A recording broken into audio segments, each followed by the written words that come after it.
चढ़ता है कि हम यूनिवर्सिटी में आए हैं और ईश्वरीय यूनिवर्सिटी में आए हैं। ये नशा चढ़ता है, सारी यूनिवर्सिटी को फिरा करके पति से पावन देवता बनाते हैं। ये समझते होंगे दिल में ये पुरानी दुनिया अभी बदल रही है। दिल में समझते हैं ना कि पुरानी दुनिया बदलने वाली है। समझते हैं या नहीं समझते हैं? कैसे कैसे बदलने वाली है? क्या निशानी है? पुरुषार्थ देखने में आ रहा है। पुरुषार्थ तो मुझे नहीं देखने में आ रहा है। पुरुषार्थ में सार है दुनिया के जो क्या देखने में आ रहा है? विनाश का सार देखने में आ रहा है। अच्छा, एटमिक एनर्जी तैयार हुई है, वो देखने में आ रही है कि 70 साल पहले ये एटमिक एनर्जी नहीं थी और अभी ये तैयार हुई है, तो जरूर पुरानी दुनिया बदलने वाली है, नई दुनिया आने वाली है। सिविल वार की भी जोर चल रही है। हैं? सिविल वार की भी सिविल वार जो चल रही है वो तो फर्स्ट है। सिविल वार और भी पहले कई बार चल चुकी है, देशों देशों में, देश देशांतर में भी, लेकिन दुनिया तो नहीं बदली। लेकिन अभी तो टोटल परिवर्तन दिखाई देता है, क्योंकि ऐसी चीज बन चुकी है जिससे इस तरह की कई दुनिया नष्ट हो सकती है।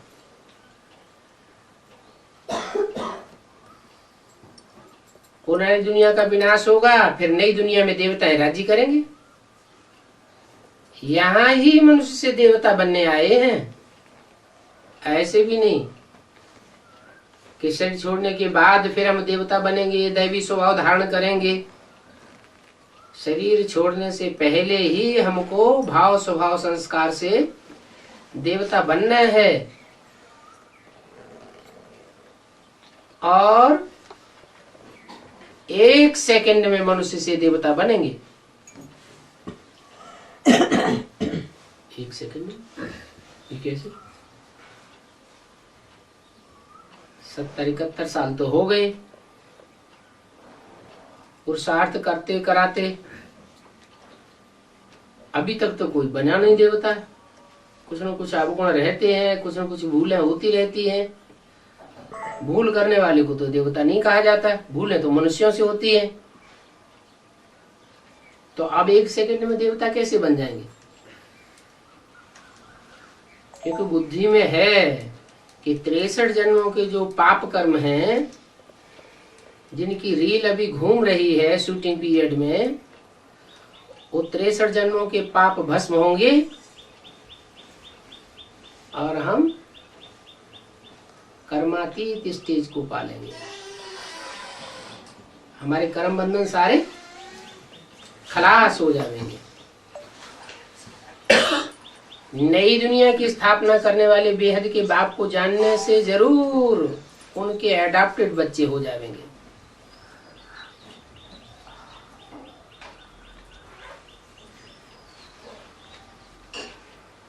एडाप्टेड बच्चे कैसे बनते हैं?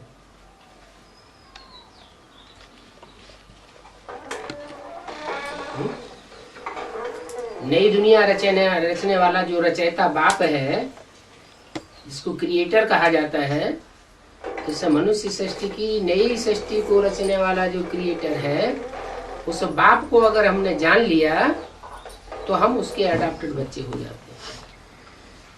निराकार को क्रिएटर करेंगे, कहेंगे हैं? क्यों? निराकार क्रिएशन कर नहीं सकते। निराकार जो है वो तो सदाकाल है ही है। आत्माएं भी निराकार सदाकाल है ही है, क्रिएट नहीं की जाती। क्रिएटर भी क्रिएट नहीं किया जाता और आत्माएं भी क्रिएट नहीं की जाती, वो तो सदाकाल है ही है। क्रिएशन और क्रिएटर की संबंध की बात ही नहीं होती। हाँ, वो सुप्रीम सोल जिसमें प्रवेश करता है मुकर्रर रूप से, अगर उस स्वरूप को पहचान लिया तो बात साबित हो जाती है कि मनुष्य सृष्टि का वो क्रिएटर है, और क्रिएटर को हमने पहचान लिया तो हम उसके अडॉप्टेड बच्चे बन जाते हैं। आत्माओं के बच्चे तो सुप्रीम सोल बाप के बच्चे हैं ही, सुप्रीम सोल बाप और बिंदु बिंदु आत्मा रूपी बच्चे, वो कभी विनाश तो होते नहीं है। लेकिन देवताएं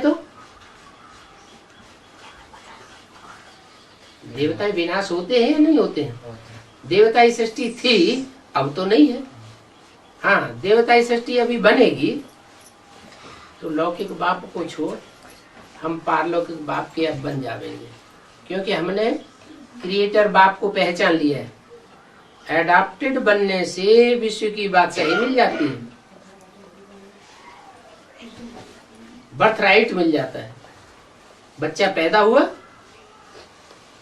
मान लो करोड़पति अरबपति बच्चा पैदा हुआ अरबपति बाप के घर में, तो पैदा होने से ही ये साबित हो जाता है कि वो अरबपति का बाप का बच्चा है, और आज नहीं तो कल वो अरबपति बने ही जाएगा, मान लिया जाता है।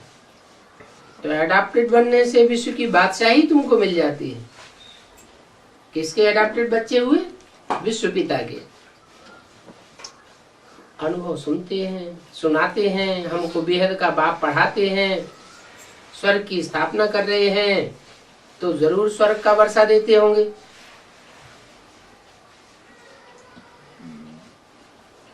लौकिक बाप भी मकान बनाता है, मकान बनाता है तो बच्चों को क्या देके जाता है? मकान दुकान बनाता है तो मकान दुकान देकर जाता है। कारखाना बनाता है तो कारखाने बच्चों को वर्षे में देके जाता है। यहाँ बाप काय की स्थापना करते हैं? स्वर्ग नई दुनिया की स्थापना करते हैं, तो जरूर स्वर्ग का वर्षा देते होंगे। बच्चे जानते हैं कि हम बेहद के बाप से बेहद का वर्षा लेने आए हैं।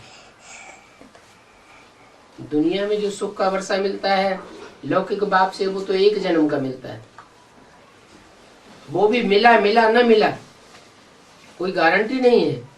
और यहाँ तो बेहद का बाप है, बेहद का वर्षा है। कितना बेहद का है? कोई अगर अच्छा पुरुषार्थी बने तो 21 जन्म का तो सर्टेन है, 21 जन्म का सुख का वर्षा, स्वर्ग का वर्षा तो मिलेगा ही। लेकिन 21 जन्म के पुरुषार्थ के आधार पर उसमें जो संस्कार पड़ेंगे श्रेष्ठ पुरुषार्थी बनने के, वो 63 जन्मों में भी काम आवेंगे। तो यहाँ भी सुख का वर्षा मिलेगा, यहाँ के पुरुषार्थ की प्रारब्ध 21 जन्म मिलेगी, और फिर 63 जन्म और भी वर्षा मिलेगा। तो बेहद का वर्षा हो गया। वो एक जन्म का वर्षा तो नहीं कहेंगे। भक्ति का फल भगवान क्या देते हैं?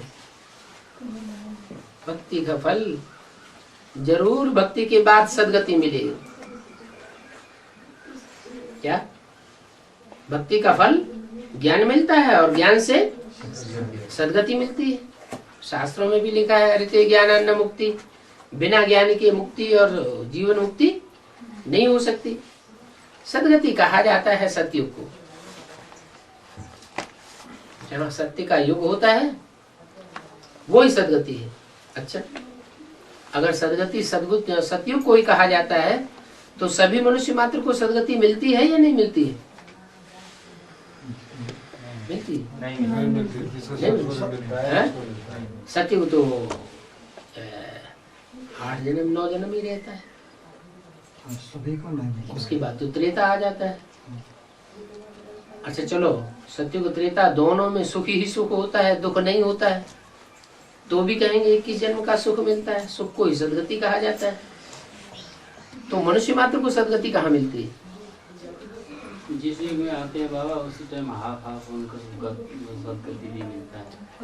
हाँ, जो भी आत्माएं जब से पहला जन्म लेती हैं तो वो प्रवेश करती है, गर्भ में प्रवेश नहीं करती, उनकी मन बुद्धि रूपी आत्मा में प्रवेश करती है, मन बुद्धि रूपी क्षेत्र में प्रवेश करती है। इसलिए उनमें इतनी ताकत है, जब चाहे प्रवेश करें और जब चाहे निकल जाए। जैसे क्राइस्ट है, क्राइस्ट को सूली चढ़ाई गई तो प्रवेश करने वाली आत्मा को दुख हुआ, या जिसमें प्रवेश हुआ उसको सूली का दुख हुआ होगा? पहले वाली आत्मा, जिस वाली जो आत्मा थी, जिसका अपना शरीर था, उसको दुख हुआ। प्रवेश करने वाली आत्मा दुख नहीं भोगती, सुख भोगती है। तो हर आत्मा को सदगति तो मिलती है, लेकिन उसकी लिमिट कम से कम 1 जन्म और ज्यादा से ज्यादा 21 जन्म। तो उसे सत्य युग कहेंगे। क्या? वो ही सत्य का युग है। सत्य अर्थात ज्ञान, वो ज्ञान का युग है, असत्य का युग नहीं है। कलयुग में होती है दुर्गति, नीचे गिरते हैं, और सतयुग में होती है सदगति। दुर्गति अर्थात अज्ञान, भक्ति। ये बाप है बेहद का।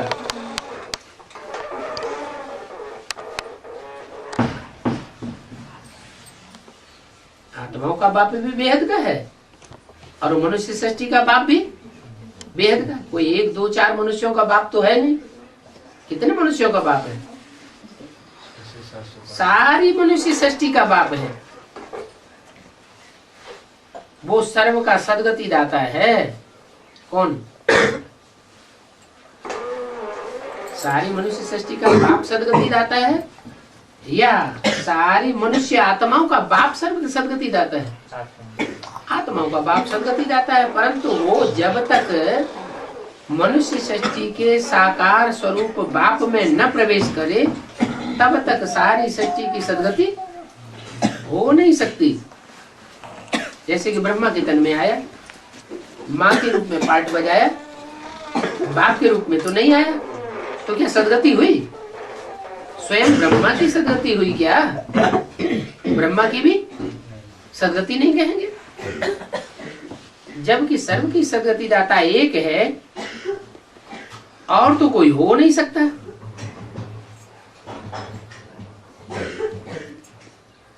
उस एक के द्वारा ही सदगति मिलती है, और बाकी तो सभी भक्ति ही सिखाते हैं। एक से आता है ज्ञान, और बाकी सबसे आता है अज्ञान। एक है सदगति दाता, और बाकी सब हुए दुर्गति दाता, क्योंकि कुछ न कुछ अज्ञान मिक्स जरूर कर देते हैं। तो वो सभी भक्ति हो गई। जब तक सदगति दाता को पहचाने, तब तक तो दुर्गति में ही है। ये पंडे और पांडव ही बाप दादा का परिचय दे सकते हैं। पंडे पंडयते अर्थात ले जाने वाला, ठिकाने पे लगाने वाला, पार करने वाला। तो जो पार करने वाला पंडा है, ठिकाने लगाने वाला पंडा है, तीर्थ, तीर माने किनारा, था माने स्थान। एक किनारे लगाने वाला जो पंडा है, और उसके जो बच्चे हैं पांडव, वो ही बाप दादा का परिचय दे सकते हैं। पांडव उनको कहा जाएगा जो पंडा बाप को पहचान, पंडा बाप के बच्चे बने। बच्चा तो बाप को पहचानता होगा ना। जब पक्का निश्चय हो तब ही ले आना चाहिए। कहाँ? बाबा के सामने तब ले आना चाहिए, जब कोई को पक्का निश्चय हो जाए। जब तक पक्का निश्चय न हो, तब तक बाबा के सामने लाना नहीं चाहिए। क्यों? क्यों नहीं ले आना है? अनुभव नहीं कर पाते। हाँ, उनसे कोई भूल हो जाएगी। बाप के सामने आकर कोई प्रकार की संशय उठाया, नीचे ऊपर बात कह दी, तो ऊंची से ऊंची बात की अवहेलना हो जाती है। उसका पाप लाने वाले के ऊपर चढ़ जाता है। ऐसे भी नहीं, कच्चे को ले आने से कोई पक्का हो जाएगा। बहुत सी माताएं ऐसे समझती हैं कि बाबा के सामने जाएगा तो बाबा की दृष्टि पड़ेगी, कृपा दृष्टि बाबा की पड़ने से वो बाप का बच्चा पक्का बन जाएगा। ऐसी कोई बात नहीं। वो कृपा दृष्टि तो भक्ति मार्ग में होती है गुरुओं की, कि गुरु जी की कृपा दृष्टि हो जाए। यहाँ कोई कृपा दृष्टि की बात नहीं है। पक्का होगा तो समझेंगे कि वो स्वर्ग का पक्का वर्षा पा रही। अगर पक्का न होगा, कच्चा होगा, तो समझेंगे अभी वर्षा पाने लायक नहीं है। स्वर्ग में होती है बादशाही, बादशाही होती है, नरक में बादशाही नहीं होती है? नहीं होती है। हाँ, स्वर्ग में एक एक आत्मा के लिए बादशाही होती है। क्यों? यथा राजा तथा प्रजा। वहां प्रजा भी सब सुखी होगी, प्रजा भी कोई प्रकार का दुख अनुभव नहीं करती। जैसे एक परिवार होता है, परिवार में बाप ने कोई कारखाना बनाया तो बच्चा क्या कहेगा, मेरा कारखाना या मेरे बाप का कारखाना? बच्चा क्या समझेगा, मेरा कारखाना। बपौती समझेगा मेरा कारखाना। ऐसे ही आज की जो प्रजातंत्र राज्य है, इसमें मिनिस्टर्स हैं, वो तो समझते हैं हमारा स्वतंत्र है, हमारा तंत्र है, हमारी स्वतंत्रता है, हमारा देश के ऊपर शासन है। लेकिन प्रजा ये समझेगी कि हमारा शासन है। दुखी होती जा रही है, परेशान होती जा रही है, हाय दैया तौबा मचता जा रहा है, हड़तालें होती जा रही है, फिर ये कहेंगे कि हमारा शासन है। यथा राजा तथा प्रजा कहेंगे? नहीं कह सकते। तो स्वर्ग में होता है पक्की बादशाही सबकी। यथा राजा तथा प्रजा सब पक्के बादशाह है। जो प्रजा है वो भी अपन को समझती है बाप का बच्चा, बादशाह है वो भी समझता है ये मेरे अपने बच्चे हैं। जैसे अपने बच्चों के प्रति उनका कोई विशेष अलग से मोह नहीं होगा। तो स्वर्ग में क्या पद पावे? नंबरवार पद तो होते हैं। फर्स्ट क्लास राजाई भी होती है, सेकंड क्लास साहूकार भी होते हैं, थर्ड क्लास साहूकार भी होते हैं, परंतु मेंटलिटी में सुख दुख की अनुभूति नहीं होती। भले कोई दास दासी होते हैं, फिर भी वहां मेंटलिटी में किसी को अनुभूति नहीं होती कि हम कोई नीचे है। नीच ऊंच का वहां अनुभव नहीं होता है। थर्ड क्लास को गरीबी कहेंगे। परंतु ये बातें सब हैं कहाँ की? ये संगम युग की बातें हैं। संगम युग में अपना पद डिक्लेयर होगा, निश्चित हो जाएगा कौन 16,000 की माला में कौन किस नंबर में है। लेकिन सतयुग में वो नंबर का किसी को पता, ऊंच नीच का पता नहीं रहता है। फर्स्ट क्लास बहुत साहूकार, सेकंड क्लास होते हैं साधारण साहूकार। बाप कहते हैं मैं भी साधारण तन में आता हूँ।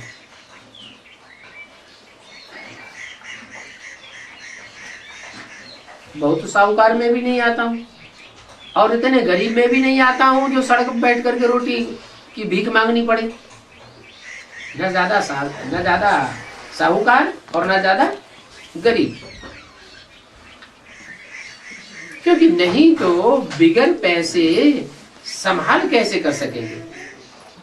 बाप ने जो रथ लिया है ड्रामा अनुसार वो नूद है।